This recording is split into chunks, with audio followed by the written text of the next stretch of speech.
all living in a world gone geek. It's time to geek hard or go home. The podcast is real. Here's your host, Grounded Geek. Hey everybody, welcome to the show. We are so glad to finally be back with you guys in the new year. 2022 is officially here, and we are back. We were supposed to be back last week. Stuff happens, right? So we couldn't do an episode for various reasons, but we are so glad to be back with you tonight. And of course, with me as always are my good friends. There's Aaliyah. Say hi. Hi. And I already see Utah's in the middle of something, so I'm just going to leave him in the back there. No, I'm kidding. Here he is. There's Utah. Greetings, programs. Sorry, tell us what you're looking at. This is Utah's new geek, right. The new segment. Yes. Geek paraphernalia segment. So go ahead and tell us what you got for Christmas. Yeah. So, what I got for Christmas was a official double-sided. Do you need me to tell you what it is? No. It's an official double-sided movie poster of Shang-Chi. And Beautiful. Not only that, but it's also a glow box frame, which means that it is backlit, and It's so absolutely stunning. It's really cool. I find myself I always get lost in Simu Liu's eyes when I look at it. So There you go. I need to turn around. Well, we're both going a little Shang-Chi tonight because I'm wearing one of my Christmas presents, which was a Shang-Chi shirt. So there's Simu Liu's eyes there, Utah, for you. I'm getting lost. I'm kidding. Yeah, it's so very bright. red. I realized now that we're on the air. I'm like, maybe red is not have chosen such a beacon of a color. I look like one of those traffic barrels out here in we're so well known here in Cleveland. But hey, yeah, welcome guys. Welcome to 2022. How was your New Year's? Do anything fun? Fun.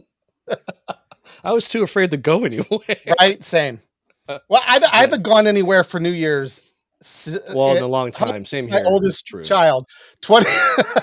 So he's 28 now. So yeah, 28 years. Jeez, really? My New Year's has been with the kids. We all stay up. We do the same thing every year. It's been fun.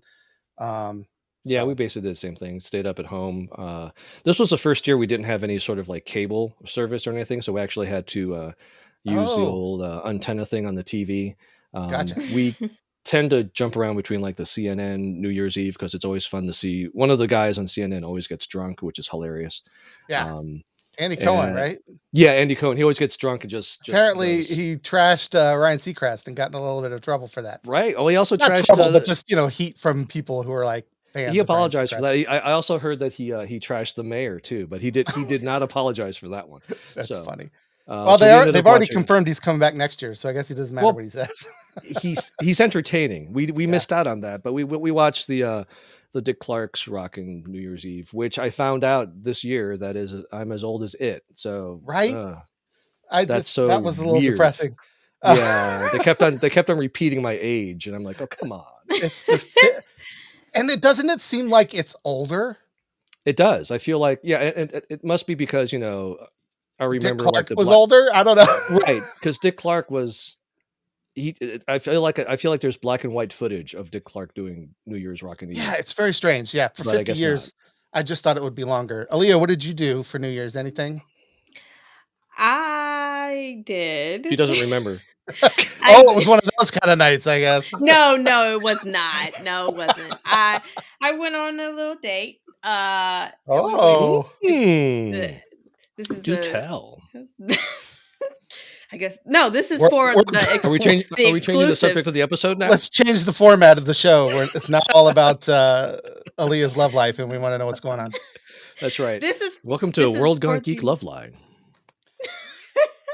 Don't we have like a World Gone Geek After Dark segment? Yeah. That's for our patrons. It is. Aaliyah went on a date. Yes, she did. It was on New Year's Eve.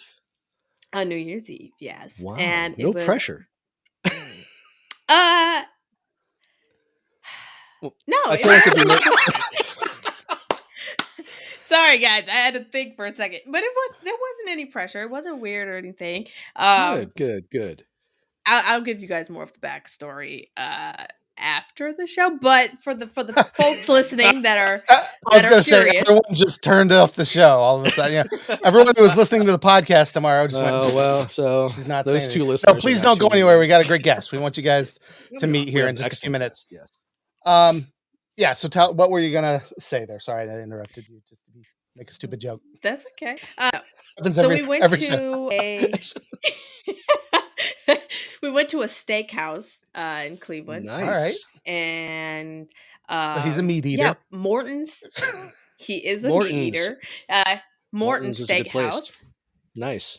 For those of you that are listening, living in the Cleveland area. They're Morton's. I've never been. Is that like it's like a fancy one, isn't it? It's a very fancy chain of steakhouses. Yes. Dang. For a first date. Yeah. Did you go Dutch? Nowhere to go but down. She's frozen. No, come on, internet. No, come back. Oh. Very fancy. Oh, you got frozen. All we heard was very fancy at the end. Your internet froze. Oh, and now I can't hear her. Oh, am I here? Yeah, you're back. You're back. You're good. You're good. You've got about 3 pixels to your name right now, but we can hear you. All right. So very fancy dinner, first date. Very nice. It was, and I did not get steak. I actually got salmon. He got steak. I got salmon. But it was very Somebody fancy. has to get, if you're going to Morton's Steakhouse, then one of you has to have gotten steak. Well, the reason I didn't get steak is because I'm very picky about my steak. And even though it's a fancy restaurant, I still am very skeptical. You don't trust them. Sure. Yeah. Okay. I don't trust them. So yeah, I didn't get steak. I got the salmon and it was still very nice. And then we went to, salmon's delicious. Afterwards, we went, it was about almost midnight because he does breakdancing for the calves. Because the Morton's service is so slow that it was almost midnight. Right. They didn't get their, they started dinner last year. So wait, this is one of the part of the screen team? He's one of the street, yeah. Wow. Nice. How cool is that? Mm-hmm. So did he have to go? Did he have to go to a gig? I almost made that team. Did you know that? I auditioned for the screen. Really? No, did you? Of course I did not. Really? Yeah. Can you break dance? Can you imagine? You haven't seen these kind of moves yet. But the Cavs do have a team of dads that dance in the halftime. That's and right, they do. A good friend of mine is one of those, and I could probably make that team. But no, not the screen team. So go ahead. What were you saying? Well, he did. So he had a game, and he was there until 10:30. So we had to, kind of maneuver the plans. The original plan was to go to a comedy show, but we wanted to make sure that we could eat some food, and and plus I did with COVID and everything, being around all of those people. So Morton's was a little bit more low key, I guess. So we did that, and upscale. But I feel like it's too fancy for me. Huh? Did you go Dutch or who paid? I gotta know. Because it was expensive, paid, right? Yes. Did he pay or did you guys go? Yeah. Oh, ooh. All right. That's all right. So far, so good. Yeah. Are we shocked? Like, no. I mean, that's awesome, right? It's an expense. Took you to. This is way him before. This is way better than the last story you told us.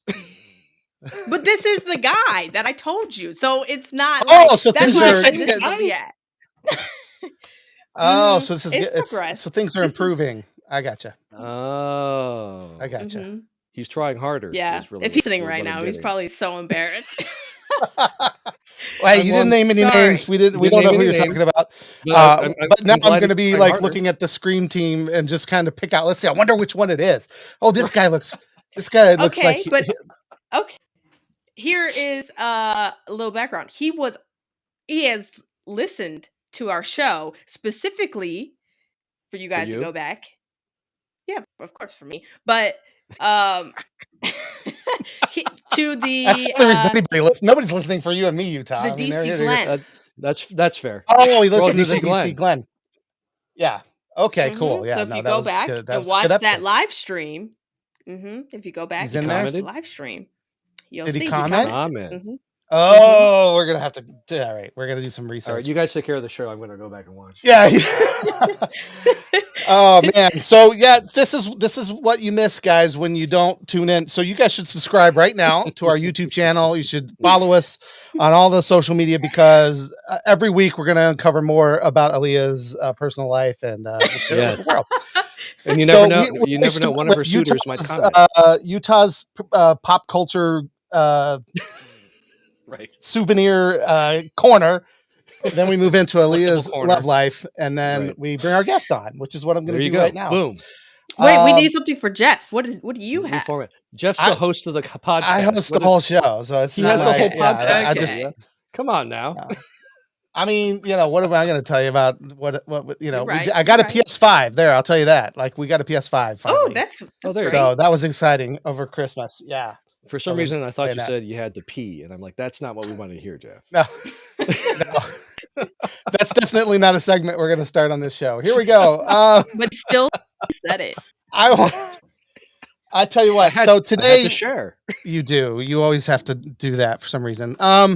We want to thank everybody for watching, because we have a really, really good guest tonight. We're very excited to talk to him. He's a voice actor. He's an actor. He's a producer. And we're going to play his reel here and then introduce him and talk to him for a little bit about what he does. Here he is. Here, kitty, kitty, kitty. The time has come for your destiny. Hi, Schmoozin! Help! I'm at the zoo and I fell into the gorilla cage! It's okay, guys. I had lots of fun, and you gave me a great birthday. Pizza delivery! We can make another date right after pizza. Whoopsie! That's a do-over! Hello, boys! Don't drink this. Oh, you must be the patient. Looks like you've got a serious case of no neck. He looks silly. Who puts a hood on a cat's? Now, later hosing on a mouse, that's a different story. Move it, slowpoke! I'm behind schedule. Speed limit enforced by aircraft? Yeah, I'll bet. Dang it! If I get one more ticket, I'll be driving a golf cart. Durgo, Mongo, haven't I told you not to play with your food? Just kidding. I'm gonna tear your gills off. Slobby Skunk, I just wanted to say, I always thought you stunk. Oh, Slobby Rat, you're so sweet. I'm just saying that I know it's all my fault and that I'm sorry. Sorry doesn't bring us back, Leo. Don't you think I know that, Marcella? Theodora, help! Leave Leo alone, Marcella. Aha! I knew you were only pretending to side with me against Leo. And boy, he smells terrific. Indubitably. Blah, blah, blah, blah, blah, blah, blah, blah, blah. All right, welcome to the show, Daniel Ross, voice actor extraordinaire. Welcome. Bravo. We are so glad that you're here. That is a lot of range, sir. Everybody. That's a huge range of voices that we heard in there. And if I'm not mistaken, were you both the rat and the skunk in that one clip that we saw? That's great. That was so much fun doing two characters in the same scene. But I just have to lead in and ask Aaliyah why she went to the bathroom during our date and stuck me with the bill. I'm sitting there like, the truth comes out. No, going back to That's too funny. As you know, the man pays. So Aaliyah's I always didn't want to get stuck with the bill. It's great to be here, guys. Thank you for having me. Thank you for coming. The first thing I noticed when you agreed to do this is looking at all the voices that you've done was that there is just, it's a wide range of voices. And I think at the end there, I literally, you were playing a character, you were voicing a character who was voicing other characters. Yeah, I was about to say that has to be the pinnacle of voice acting. So tell us a little bit about what voice acting is like. What is this life that you are leading? Oh my goodness. Well, first of all, it's really fun. I love it a lot. I never thought in a million years that I would be a voice actor. It just kind of turns out that I always was and didn't know it until much later in life. But I love the performing arts. I studied musical theater in college, dropped out of college and pursued film and TV, and started producing my own content so that I could act in my content, make my own opportunities. And, after a certain period of time, I just started to meet other voice actors and realized that these people were just like me.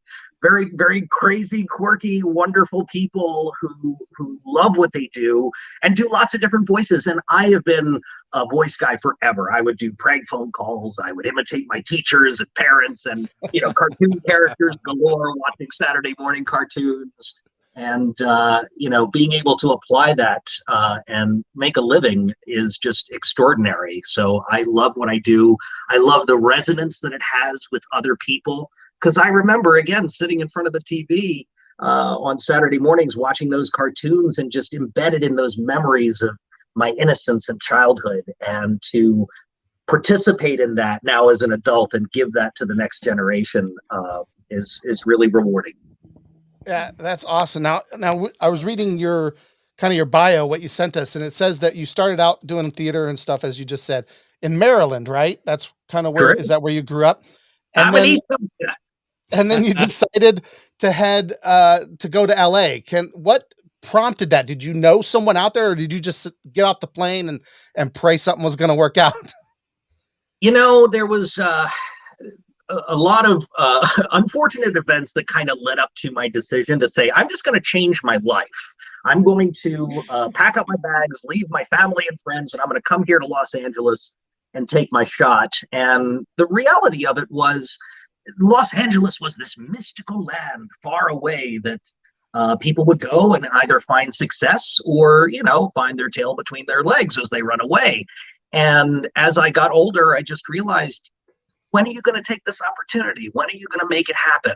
And so I had to sacrifice some things. I quit my job. Again, I said goodbye to my friends and family. I had a film production company that I was working with, to produce films. And I just said, let's take a shot. Let's see what happens. Let me give myself 5 years. So I packed up my car and I drove cross country, and here we are. And it's incredible. That's amazing. What was the very first opportunity you got when you were in LA? Was it because you've done both acting on film and behind the scenes and voice acting? So what was your very first opportunity in LA? In LA, probably that last animation clip that you saw was something called Legend Quest on Netflix. You can still find it there. There's 2 different series of it where I played Leo de San Juan, and that was just such a rewarding experience working with Anima Studios out of Mexico City. And that was the first thing that I had booked. And from there, it just kind of continued and continued. Now, mind you, I was working the hardest job I could have possibly worked. I was working overnights at Target. I was a manager in retail for almost 10 years. And I transferred here to Los Angeles, and they offered and said, you can either do the Starbucks job or we can give you the overnight job. And I instantly had this image in my head of like this woman with a little tiny micro dog in her purse, just like, I would like a double frappe macchiato with extra sprinkle, a little pump of this, a little white macchiato, a little white mocha. And I was like, no, give me the hardest job you have. Give me the hardest job you have. So I was working 10 p.m. till 8 a.m. every single day, unloading the trucks, pushing the freight, managing the process. But I had my days free, and I was able to network, and I was able to do my auditions. I was exhausted, but I was able to do that. So that's what I was doing before any of this happened. And I slowly started to book some work. And then I made a conscious decision, and I said, I think it's time. I think it's time to do this full time, to really dedicate myself. And I got a massive sign from the universe that was the right decision, because on my last day, after I had said my goodbyes, after working at Target for 10 years, I'm driving off the parking lot exhausted at 8 a.m. and my agent calls me and says, you booked Lucky the Leprechaun. And I'm like, wait a minute, I just got lucky. I got lucky. Literally and figuratively. Wow. Literally and figuratively. absolutely. So that was my sign. Okay, I think this is what I need to do. And Donald Duck followed not shortly thereafter. Yeah, I mean, those are both two very iconic characters. Obviously, Donald Duck is like, I mean, it's legendary. But I mean, Lucky Charms is my all-time favorite cereal. So how long have you been Lucky then? Like, when did that start? I did Lucky for 2 years. For 2 years, there have been many people who have voiced Lucky over his, I guess it's 58 years now that he's been around. Wow. I believe started by Arthur Anderson and Doug Priest, who I think voiced him the longest. I could be wrong on that, but he was the voice print that they asked for when I was auditioning. And so it was from 2015 to 2017, and we did a bunch of awesome commercials, and it was just such an honor. That's incredible. That's fantastic. And I love Lucky Charms. Mind you, when I would go visit my grandparents, that was the one thing my parents would never let me get. So my grandparents would treat me. And I would pick out all the marshmallows one by one, and I'd put them into a little ball, and I'd eat the ball, and it would look like I murdered a unicorn because of all the colors on my hands. And so, to have that experience, and then later in life get to play in the sandbox, really cool. Always count on the grandparents to spoil you a little bit, right? Right. Go ahead, Aaliyah. You were getting ready to ask something there. Yeah, I'm curious to know what type of like training or exercises or anything. What kind of training or exercises do you have to do to get your voice to do stuff like that? It's kind of like singing, like being a singer. Do you have to do, is there any like voice training or classes or anything that you had to take? Yeah, well, so I like to pump some iron. I like to, lift and work my biceps and my triceps and the other seps. Now, realistically,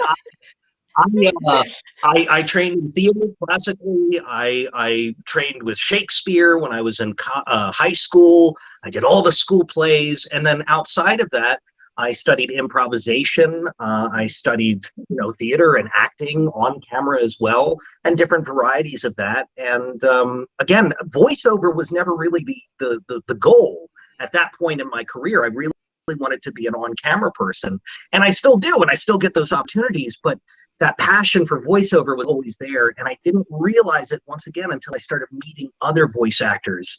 My first really big gig was doing Starscream for Transformers, the video game, back in 2000. Right. And I'm a huge Transformers fan. As I was about to mention. Cybertronian. So I'm a big geek, and I love it. And to be able to marry my hobby with something that I'm passionate about was just mind-blowing. So given that, I was able to go on the convention circuit and start meeting other voice actors and my idols, and just realizing that they're really cool people and they're like me. I don't know if you've ever gone out into the world and said, this is my tribe, these are my people. And as soon as I realized that, my curiosity was piqued, and I just started pursuing that, taking workshops in voiceover. My very first workshop was with Debbie Derryberry, the voice of Jimmy Neutron. Wow. Oh my gosh. Yeah. I walked in there with my ego abound going, I don't need any training. I got this in the bag. And I walked away going, I know nothing. I know nothing. And so that was really the beginning of my journey, learning about voiceover and character animation, commercials, promo.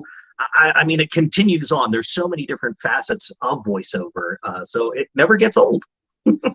That's fantastic. Amazing. Yeah. So we were actually looking. Curls and bench presses. And you mentioned doing Starscream in the game. We actually, right before the show, we actually looked up for YouTube, and apparently somebody has taken all of the voice clips from video games and they put them in a row and put them on YouTube. And we found the Starscream one, and we were just listening to all the different things you had to say. And so, and like, there was something, what was it? He said something like, hurry up, there's only one more terminal to go. Yeah, one more terminal, two more terminals, three more, like you had four more terminals to go. Tell us a little bit about that job, like that type of process where you're doing something for a video game and you just have all these different, I mean, you just have to say a billion different things. How long does that take? What is that like? So a typical voiceover session is going to be up to 4 hours. And for the video game, because we had so much to do, we had the DS content. We had the PC and platform content, and then we had the what was it? The oh gosh, I'm forgetting. There was another, the Sega version of the portable console. I did that. There was lots of different versions, and so we had different things to do during that session. But I was so nervous going into that session the first time. It was my first really big job. I didn't want to mess it up. And when I had auditioned, I had a different voice that I was going to use for Starscream. It was a little bit more breathier, a little bit more scary. They specifically wanted something that was going to scare the kids. So I went with a voice that was much more like this. Yeah. And I get to the studio, and they said, you just want a light British accent. What's that sound? And I immediately panicked, because in my mind, I'm like, Transformers fan, the other fans are going to kill me. So you'll say, you want Starscream to sound like this. Yeah, that's perfect. And I went, oh. Okay. So they said, all right, what you got? And just like that, it was Decepticons. This is Starscream. Make for the rendezvous point. The Allspark will soon be ours. And they're like, cool, that's great. And so that's what we went with. And I was so eager to please during that session, because I was just so excited. Transformers, again, has been such a huge thing for me. The very first movie I ever saw in theaters with my dad was the 1986 Transformers, the movie. And, that's awesome. So it just meant the world to me to be able to watch that. Yeah, we did. Yes, darn right we had you watch that. We made her watch that last season. So that's classic cinema. I didn't know. I didn't know about it. My newest acquisition was Unicron, the bad guy. You got the Unicron? I got the giant huge. Yeah. Here, it's in the other room. So. I wanted that so bad. Better than getting the Omicron, from what I understand. So. Yes, it's a little different. No, that's awesome. Yeah. So do you want to, I guess, how does it feel like being the voice of someone so iconic like Donald Duck? Like I remember my dad used to do an impression of Donald Duck that was pretty good. I was like, that's pretty cool. Yeah. I could never do that. Like I would try to do what he was doing. And then just a few minutes ago, you just there it was, like you were just Donald Duck. Like, how do you turn that on? Right. I mean, you're like one of 3 people that have voiced Donald Duck. That's pretty. That's pretty epic. That's amazing. What a amazing thing to have on your resume. It's again, it's quite an honor. I know I say that often, but it really is true. And Donald Duck is just one of those characters that means so much to me. He's 87 years young. My parents knew Donald Duck. My grandparents knew Donald Duck, and even my great-grandparents knew who Donald Duck was, and he's known the world over. So no pressure, no pressure. Right. But, my mom taught me when I was probably 3 years old. She would tuck me in. She likes to be called Mama Duck. And she would tuck me in at night, and she would say, "Oh, dear, I love you so much." And I would say, "Oh, Mom, I love you too." And that was like our thing for the longest time. And, a trick for friends when I would go out to parties or events and things. And I never in a million years thought I'd ever have the opportunity to actually read for him. And so a year after I got here, I got my first agent, and they sent me this audition, and they said, "You do the Donald voice, right?" And I'm like, "What?" So I said, all right, give this a try. And I was so intimidated. I was so nervous, because it's one thing to do it for friends. It's another to be right in front of a microphone that hears every noise in your face and your gurgles in your stomach. So I had to refine it to a certain point. And I sent away the audition, and a month later, I got a call back. And then there was another call back and another call back. And then I got the great news that I booked it, and my life changed. My life changed forever. Yeah, he means so much to me, and to be a small part of real Disney magic is something that I cherish.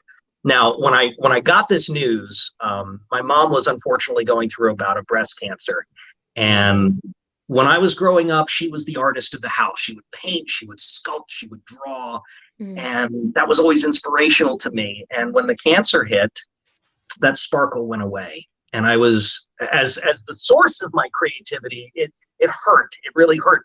But I was able to bring her out here to Los Angeles and take her to Disney Studios, take her to where the production facilities are, where they actually draw the characters. And that sparkle came back.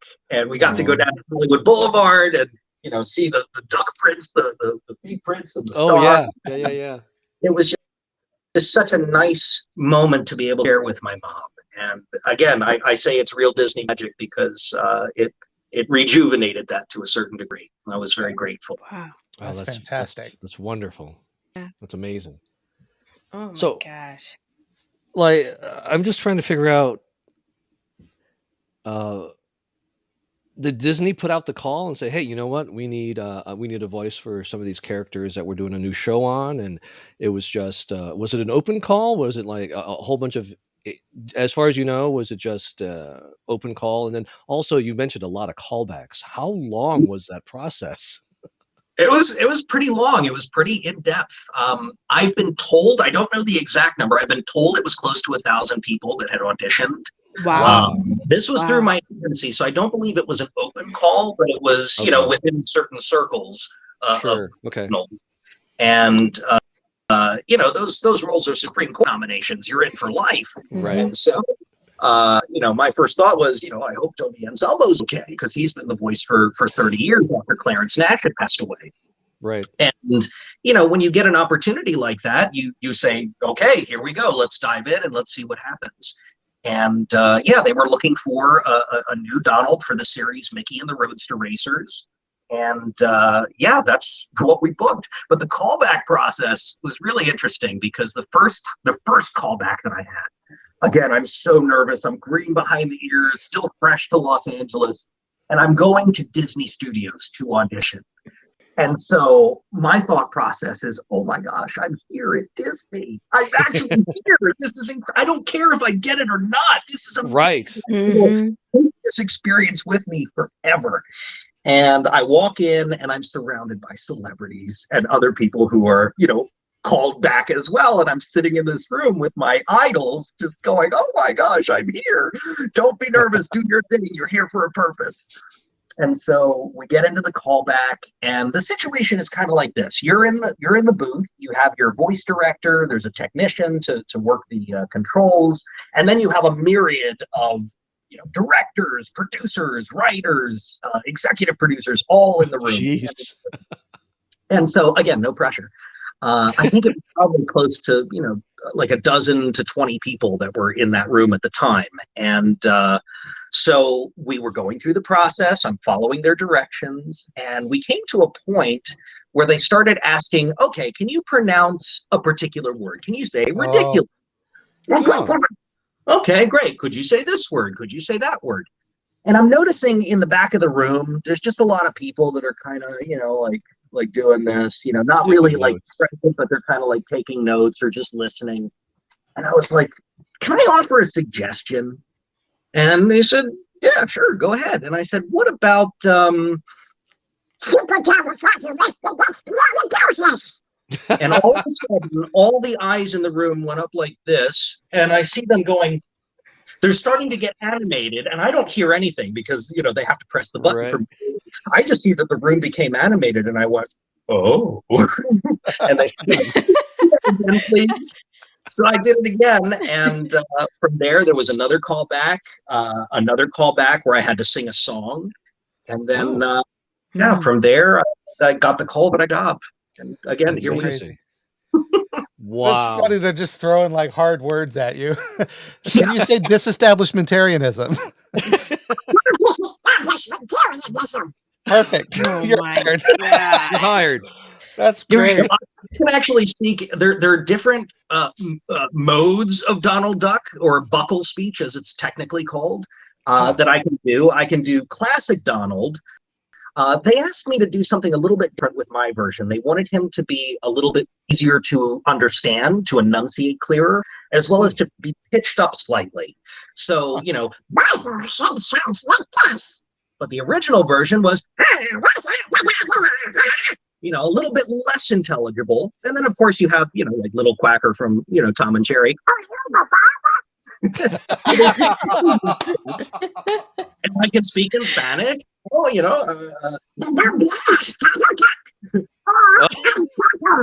so yeah, we can do quite a few things with the Donald. Holy incredible! Do you have to do it in Spanish? Do they like dub like this show and you do it, or no? No, there are other voice actors for other languages around the world. I've met the Hindi Donald Duck. I've met the Spanish Donald Duck.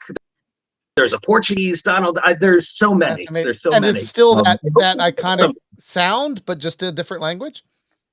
That's right. And look, when you are a native speaker from a different country, you know the different colloquialisms, you know the differences. Right. I'm an English speaker, so my version, if I spoke in another language, would obviously sound like an English speaker speaking in a different language. So they want to be. But yeah, there's sometimes when we go, in the shows, we go to different countries or we do different things. We were in Japan, and I was saying, and so it was the English version of Donald in the country saying those things. But other people dub it for all the other languages. It's incredible. It's wild because whenever you do that, it doesn't look like your mouth is moving at all. A lot of it, so there's a pocket of air. Everybody asks me, how do you do it? There's a pocket of air that I use right here. And this is where the sound comes from. And then I use my mouth to basically articulate. So it's a long process. It's very difficult for me to teach to other people, but that's fantastic. But it was like, love it. I used to try to do it as a child, right? I always wanted to learn how to do it as a child, but I thought that it was like in the throat. I'm afraid to do it because you're so iconic that I'm just like, I don't want to do it. You can't break the rules, Aaliyah. Yeah, that's how I feel. You have to do it. No, I've told my love life. I've told. She's not gonna do the duck. That's where she draws the line. That's too far. I could try, but it's been some years. But I used to try to do this as a child, and to hear you do this, that's why it's just like it's just I don't know. I'm speechless because I grew up watching it, and it's just such a beautiful thing to me, Yeah. And now my nephews watch it, and I don't know it's just beautiful to me. So yeah. Thank you. Well, it's just like we're curious. The best thing that I can say if you want to try the Donald Duck voice is to hiss like a cat. So I want you to watch my tongue. What happens? You're going to see the back of my tongue bunch up. And then I close this pocket of air, and that reverberation is where that sound comes from. The rest is up to your muscles and your mouth to be able to figure it out. But that's the place you can start. Okay. Right. Okay. Yeah. Do you host any classes, like voiceover classes? I do. I do offer coaching through my website, actordanielross.com. I do workshops occasionally. I'm actually going to be teaching voiceover in Switzerland next September, which is really exciting. Super excited about that. I do workshops on occasion. But for Donald Duck, no, I don't do workshops on Buckle Speak. I do for the general, scope of voice acting, character animation, video games, and just about the industry and the business. That's so where really all cool. have you traveled? Oh, well, I've been to Mexico, I've been to Canada, I've been to Japan, I've been to the Bahamas, I've been to Texas. That last like a foreign country. So I really hope to be able to travel more when the world comes back. Mm-hmm. That's fantastic. Well, it's interesting too. You mentioned, I feel like voiceover is probably an occupation that's almost custom designed for the type of environment that we're in and have been in the past year or two, because it seems very easy to kind of convert that into a remote working environment. Is that true? Do you have like a studio and the setup and everything? That Sure do, here in my office. And it was very interesting when everything happened. Unfortunately, the on-camera world came to a screeching halt. Stand-up comedy came to a screeching halt. We didn't really know what was happening. So a lot of celebrities and stand-up comedians started flooding into voiceover because we still had the means to work. I had to upgrade some equipment and some software to be able to manage sessions from here, but I recorded movies, TV shows, video games, all here from home. Wow. You know, professional. Kazoo. That's hilarious. So the first time I kind of caught on to what you were doing, it was on TikTok. So I started following you on TikTok, and because like I said, my dad used to do the Donald Duck. I could never do it, but I've always loved voice acting. I mean, I really love animation. I would have loved to have been a voice actor, but for me, and so that's why I like watching your TikTok, because you talk about like kind of what's involved and things like that. But for me, I think the hardest part that I have is I can do a couple of different, like I can do a voice right now. Like I might come up with an old man voice, right? Or something. That's what you're using right now. But shut up. But then the next time, I knew you were going to say something. But then the next time I want to do that voice, I can't get it exactly the way I did it the last time. You know what I mean? Like it's close. And there are a couple of voices I do that are always the same, but the range that you have, and then it's like, you know, you do this character, and then they say, you know, hey, we're doing another season of that. I need you to come back and do this character. In the meantime, you've done Recall. Donald and Tom and Jerry and all these others, and then you just come back and that guy comes back, whatever that character is. How does that work? That's a great question, and not one that I get asked very often. So usually when you go in for a recording session, they will have a reference for you to listen to of the last time that you recorded something, so you have that audible feedback and you can remember it. I go, into my own recording stuff. I will go back into auditions or whatever if I need to refresh myself, because I want to arrive prepared. I don't want to show up and be like, oh, what are we doing today? Oh, I don't remember that. Give me a few minutes. I want to be ready to go when they say they're ready. So I really put it upon myself to be prepared in that way. But yeah, sometimes you just forget, things happen, and you do a lot of different voices and you just forget. But much like an auto mechanic has their favorite tools that they use, for different, things. As a voice actor, I have my own tools that I lean into, and those are typically archetypes, different kinds of voices that I will lean into that are comfortable for me, that I can stretch and pull and amalgamate into different things. So I have a base for, let's say, like an old man voice. All right, well, if we're doing an old man voice, he's not always a prospector, a crazy loony prospector. He's probably somebody who sounds like this. Maybe he's got dentures, so I'm adding a different layer to it if he's got dentures. Or let's say he's got a little bit of asthma or something. We're going to add that layer to what we already have. So again, it's just taking what you know and are comfortable with, and then just tweaking a little bit to find exactly what it is you want.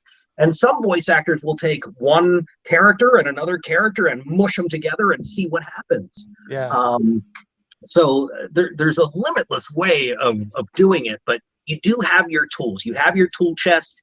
You look at an audition, and I'll give you some insight into my process of auditioning, but you look at an audition and you have to make a quick decision. You don't have time to linger. So when I have 5 to 10 auditions a day, or even 20 auditions a day, I wake up, I do my auditions, I go to sleep, and that's it. So my process is, I don't have time to think about, what was my character's motivation? What did he eat for breakfast? What was his relationship like with his absent father? I don't have that luxury to be able to go through that. I just have to pick a voice and go. So I really lean into what the script tells me, what the direction tells me, and I make a choice. And that's pretty much what we do all the time. We just make acting choices and go with it. And sometimes it works. Sometimes it doesn't, but you make those choices regardless. I feel like those big choices has been like a sequence for you, right? You had to make the choice to pursue your career, make the choice within your career, and then obviously we all make choices, but I feel like those big choices for you it's been like not necessarily a pattern, but a sequence, Well, what do the kids saying these days? YOLO. YOLO, you only live once. Do kids still say that? It's true. You only live once. You only have an opportunity to do what you want one time. And if you're going to take that shot, if it really means something to you, the universe will reward your boldness. And that is my firm belief. So my motto is, it's the squeaky wheel that gets the grease. You got to go out there and make some noise. And if you do, you never know what might come your way. Now, you've done regular acting as well. You've produced some things also in your past. Which do you like the most, voice acting or being on camera, being in front of the camera? You know, for me, acting is acting. Whether it's behind the camera, in front of the camera, you know, it's all the same thing to me. It's just different techniques. Sure. I always say, like, no offense to my on-camera people or others, but I use this analogy that, you know, theater is like getting your associate's degree and then doing, because it's big and bold and you have to speak to the people in the back of the theater and pitch yourself in a proscenium in a certain way. And then you translate to on camera where it's all behind the eyes. You have to figure out what to do with your hands. It's all about subtlety. That's like getting your degree. And then moving to voiceover, it's like getting your master's degree, because you take everything that you've learned from those other mediums and you incorporate it into this other thing, because you literally lose the ability to talk with your hands, to emote with your face and your body language. It's all the voice. So I have to be able to learn how to convey certain things just with my voice alone, how to paint a picture. And that takes a level of skill that I didn't initially think was necessary. And I learned as I went. So yeah, I love both. I intend to get back to some more on-camera stuff in the near future. But it's just a very different world, and I'm still exploring voiceover. Are there going to be more Ninja Versus movies in the future? That's what I want to know. For the plug, yes. I think we're done for the time being. My buddy Justin Timpane and I, we were both struggling actors in the DC Baltimore area, and we had just finished watching Clerks 3. I'm sorry, Clerks 2. And they decided to buy the Quick Stop. So we looked at each other like, why don't we buy the Quick Stop? Let's make our own opportunities. Let's, you know, max out our credit cards and film in our backyards and make a movie. So we did Ninjas versus Zombies, and it was successful. We were internationally sold. We're like, all right, let's keep going. Ninjas versus Vampires. We did Ninjas versus Vampires. Netflix, internationally sold. One of the top 10 illegally downloaded movies of 2000. And the Iron Tide, Ninjas versus Monsters. So we finished a trilogy of independent schlocky horror comedies, and we just had the best time. And it was like family. You know, when you're with these people for so long, creating together, it's family. And I will never forget that experience. But will there be another one? If somebody gives us $1 million, we'll talk. Oh, all right. So now it's out there. We have ideas. So now it's out there in the world. Yeah. Someone give them $1 million. Let's make this happen. So I watched the Ninjas versus Vampires on Amazon Prime, and so for those of you who haven't seen it, Daniel plays a guy named Kyle. He's one of the ninjas who is fighting against the vampires. There we go. There's there it is. Is that still shrink wrap too? Did you have to learn and do your own stunts? Like, do you have to learn? Did you already know some of those moves? Did you just speed up the camera to make it look better? Like, how did when you were training with the new guy in that movie, for example, you're pulling a bunch of little blocks and moves, and where did that come from? That was we spent the time and we trained very hard to be able to sell it. I mean, let's be honest. Look at me. I am not a martial arts master. These are ninjas that are magically imbued with the power of the ninja. So we had a cheat involved there. Magic. And so, yeah, but we still went through the motions. I did most of my stunts. If it required something ninja-y, like a backflip in the air, or, like getting punched and like twirling in the air, no, that wasn't me. I had a stunt double for those kinds of things. But all the hand-to-hand stuff, we practiced for months. working with some really amazing people to lock it in. And yeah, so all that was me. I even took a gun safety course to be able to learn how to hold a gun properly. For those who don't know, my character was a pizza delivery ninja, pizza delivery guy with a vociferous potty mouth, who isn't good with the power of the ninja. So for that, I used a lot of guns rather than a little bit of wakizashi action. And nice. Yeah, they're fun. I like those kind of fun. You can tell everybody in the cast was just having a great time. And we wanted to make a movie where it's like we walked into a Blockbuster when Blockbuster was still a thing, and we're like, what movie isn't here? What movie don't we see?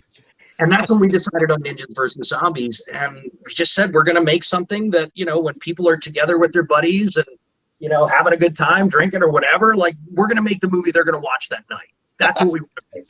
Right. That's great stuff. Well, we're coming up on time. I want to just if you had any advice for some, I know some of the people who listen to the podcast are friends of mine or former students at the media school that I used to teach at. And this is a dream job for them. I know this is something that they would just love to do. And several of them, would be excellent at it. Like I know a couple of guys with really good voices for that kind of stuff. What advice would you give them? They're just kind of getting started out. What can they do in the meantime to either prepare for that eventual career or to break in as quickly as possible? My advice is don't do crimes. Don't do crimes. You'll do the times. Okay. No, my advice for anybody who's curious about voiceover or the performing arts, you really have to throw yourself into it. Much like anything else in life, if you're passionate about something, you got to put in the blood, sweat, and tears. There are financial obligations. You have to purchase equipment. You have to train with the best people in the industry. You have to have materials that promote you, like demos to give to an agency, headshots, for people to use. So there's a lot involved in that. So the advice that I would give is if you're interested in it, you either have to dedicate yourself to it fully or it has to be a hobby. And you need to make that distinction very early on, because that will help you decide if it's worth the expenditure of your time, of your money, whatever the case may be. Very specifically for voiceover, I would say study improv. Improv is not just good for the performing arts, it's good for everybody because it teaches you to think on your feet, to be social, how to navigate social situations. And when I'm in the booth and, we come to an impasse on the script and the writers say, we're not sure what we want to do with this. Hey, Daniel, what you got? It's up to me to go, this is what you want. So I use my improv training skills to be able to work with that. So I recommend improv for everybody, regardless of whether you're interested in acting or not. And then, of course, the fundamentals of acting. This isn't just about doing silly voices. This is about fully embodying and creating characters. And that's the same on camera as it is behind the camera. It's just the techniques are different. So study the fundamentals of acting. That's really what I would suggest. And of course, a great support system. Make sure you've got some money saved up for when the roller coaster, goes in the other way. The entertainment industry can be quite fickle, and so you have to really steel yourself for times when it might not be so easy. So having a good support system is crucial. Well, I know. And let me ask you this then. I know a lot of people, right now, again, pandemic has helped push the remote work thing, but do you need to move to LA to be a voice actor, would you say? You don't to train. That's one of the positive things that's come out of this whole situation, this horrible situation, is that most of the coaches, the vocal coaches, voiceover coaches, are now online, and you can access them from anywhere in the world. So that's something that I don't think is going anywhere, and I think is an asset to anybody who's curious about the industry. You can train with the best people. You don't have to be here for that. But if you want to be in the animation and video game industry, I do advocate you do have to move to where the you have to network. You have to go out and meet the people who are doing the things, the storyboard artists, the directors, the producers, the casting directors. You have to plant the seeds, with students who are coming out of, film school or animation school. And of course, be somebody who's really easy to work with. But that, I think, you have to do here in Los Angeles or New York or Toronto. Now, kind of Austin in Texas as well. There are different hubs. There's animation in Miami as well. There's little places throughout the country and throughout the world that you can find to get your start, to get your bearings. But so not Cleveland. Definitely not Cleveland. So not Cleveland. Okay. We're all from Cleveland, so we're hoping. Definitely not Cleveland. Yeah, I guarantee you have a stand-up comedy club that probably offers improv training. Aaliyah almost went to one. Yeah, that's right. on her date. That's right. You were supposed to go to. I was like, did I? She doesn't even remember. Sorry, guys. This is why I would never be a voice actor. I couldn't remember. I would be like, what voice? I did that voice? That was me? What you do? Yeah. Exactly. Well, so I'm just going to put your website and social media. So website, actordanielross.com. On social media, actor Daniel Ross. So you said that you also do some training and classes. Would that be at your website? We would find out more information. That is correct. Again, you can follow me across social media under Actor Daniel Ross. I've made it so easy for you. My website is actordanielross.com. Yes, you can book me for half-hour, hour-long coaching sessions. Serious inquiries only, please. We do autographs on the website as well. If you'd like for me to sign something for you, we can do that. I'm going to have some convention appearances coming up. I'm going to be at Pasadena Comic-Con this month, January 23rd. I'm going to be at MouseCon in Bakersfield, California, January 30th.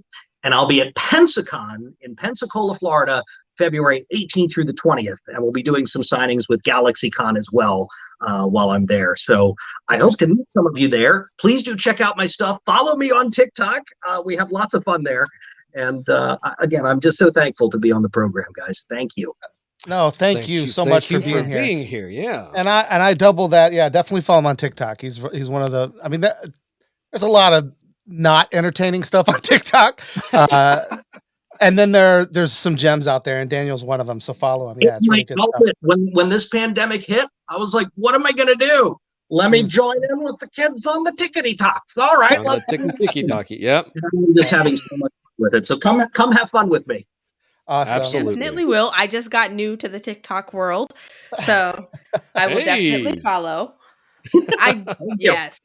Everyone in my family wanted me to sign up for the TikTok. My mom had a TikTok. I did not have TikTok. What? Your mom had one and you didn't even have one. I love the fact that you call it the TikTok, Aaliyah. That's the best. Yes. It is the TikTok. It's just like when, older folk or more seasoned folk say, oh, you have the headache or you have the whatever. Are you smoothing the book faces? Yes. The space of mind. Yeah. That's right. Well, we want to thank Daniel for being here. We want to thank you for listening to another episode of World Gone Geek. We want you to tune in next week because we have Rob, 88-bit Kovacs, is going to be on the show. He's a composer, singer, songwriter, recording artist, pianist. He just got off he was the piano guy for Wicked while it was here in Cleveland. And he does some amazing, he turns video game music into just amazing piano arrangements. I met him at a game convention here. Yeah, he does have an epic beard too. Good beard. And he's going to be on the show. He's really, really a super guy. So we can't wait to see him. Please tune in next week again, 7 p.m. We will be here on YouTube, Twitch, Facebook, and all your favorite podcast apps. That's where we'll be. Thanks TikTok. Again, Daniel. Thanks for being here. Thanks to Utah and Aaliyah for being a part of the show as always. I'm waving. That's for the podcast folks. Everyone's waving right now. We don't know what Daniel's doing though. Donald was getting yanked away there. Make sure to follow us on Facebook, Twitter, all the other things. We're at World Gone Geek. We'll see you there. Thanks, guys. We'll see you next time. Watch Shang-Chi. Yeah. Bye.